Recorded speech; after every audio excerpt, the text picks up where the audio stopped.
here we are sitting here again, opening the show with a story that we've heard too many times. Yeah. I honest to God, don't know what it's going to take. I don't know what it's going to take either. In Nashville, we do love you. People will say Nashville strong, but we ask the question, why do you have to be strong? Because we're beginning again this morning with another horrific example of gun violence in America. And today, that violence has visited the city of Nashville, a city now in mourning after 6 people were killed yesterday at the Covenant School, which teaches preschool. We're talking kids as young as 3 years of age through 6th grade. And 3 of those 6 victims were children. Police have identified the suspect as 28-year-old Audrey Hill. Hill was shot and killed at the scene. According to law enforcement, Hill was a former Covenant student, and the motive of the attack is unclear, but police say they have obtained a manifesto. There is surveillance footage of the shooter arriving at the school, and a warning, it is very, very disturbing. It shows Hill firing through glass doors and entering the building just after 10 o'clock yesterday morning before entering the halls. These are the kind of images that we see far too often these days. Young school children holding hands as they are evacuated from the school. That's supposed to be a safe place. Every time I see these pictures, it's tough. Now, these kids were reunited with their parents. They're the lucky ones. But here's the thing. There's so many families in this country who never get that moment again with someone that they love after school shooting. You get up, you go to school, you think it's going to be another day, and it is not. There have been more than 3 dozen mass shootings this month alone. Not this year, this month, and more than 130 this year. We, of course, have a team on the ground in Nashville. We'll start with our lead national correspondent, David Begnaud. David, good morning. Good morning, Gayle. Behind me is the scene of yesterday's tragedy, the Covenant School. Police said they first got that 911 call shortly after 10 a.m. The suspected shooter was dead within 15 minutes, but the damage was already done. 6 people, including 3 children, lost their lives. We don't yet know a motive, but we do know about the weapons involved. Nashville's police chief said the suspect was carrying an assault-style rifle, an assault-style pistol, and a handgun. Law enforcement believes 2 of the weapons were obtained legally. Now about those victims. Here are their names. 60-year-old head of school, Catherine Coons. Custodian, Mike Hill. Substitute teacher, Cynthia Peak, both 61 years old, and 3 9-year-olds, Evelyn Dickhouse, William Kinney, and Hallie Scruggs, the daughter of Covenant senior pastor. On Covenant's website, there's a welcome message from Coons, who expressed Covenant's mission, helping children become who God intends them to be. Yesterday's senseless violence robbed 3 young children of that very chance.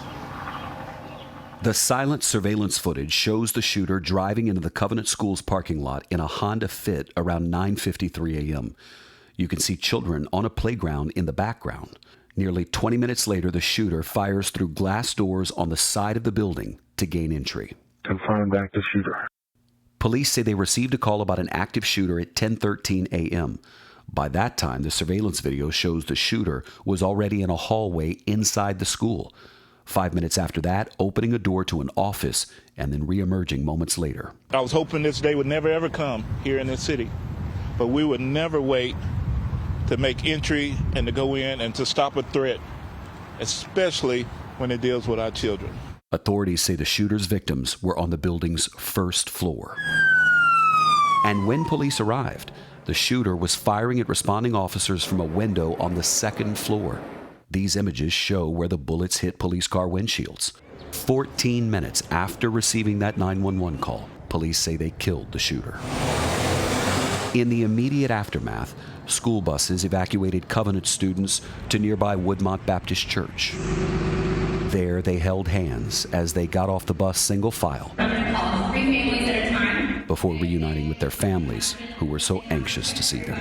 Ashby Beasley was in Nashville on vacation, but she came to the scene in solidarity. She and her son survived a different mass shooting in Highland Park, Illinois, just last July. How is this still happening? How are our children still dying, and why are we failing them? Expectedly, Monday's shooting came as a shock to this Nashville neighborhood, which is known as Green Hills. People here told us it's a close-knit community which is known for being a safe place. I don't know, how do you talk to your 3-year-old about why they were in lockdown today? Natalia Cooper's children don't go to Covenant, but she was so emotional as she told us their schools had been on lockdown just nearby. Just happy to be reunited with them, and so sad for the families that were affected. It's heartbreaking, a family's worst nightmare. In Washington, President Biden responded to the shooting by renewing his call for Congress to pass an assault weapons ban. We have to do more to stop gun violence. It's ripping our communities apart. Back here in Nashville, police searched the suspect's home Monday afternoon. The police chief says they found a manifesto tied to the shooter, as well as detailed maps of the school and a mention of a potential second location that the shooter later decided against, allegedly because there was too much security at that location. When we send our kids to school or to any place of safety, we expect them to live, learn, have fun, and come back from that day's experience. We don't anticipate things like this.